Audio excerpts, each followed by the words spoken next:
Now let's get right to our questions. The first one comes from a listener in Burnville, Pennsylvania, who writes, in Matthew chapter 16, verse 18, Jesus seems to be making a play on words by calling Peter a rock, which I believe is a reference to Peter's rock-like faith.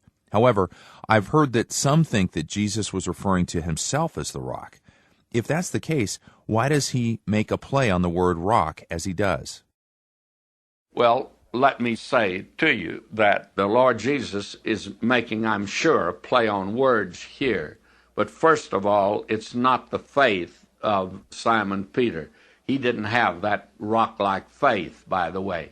A little wisp of a maid, a serving maid, caused him to deny the Lord Jesus Christ. I would not say that Simon Peter's noted for a rock-rib faith at all. But what the Lord Jesus said to him is, you are Peter, you are a little rock. And the word Petros, you're a little rock.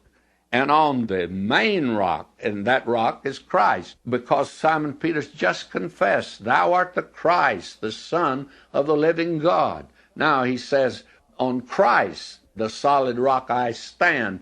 That's the way our hymn has it, and that, by the way, is very accurate. On Christ, the solid rock I stand. All other ground is sinking sand.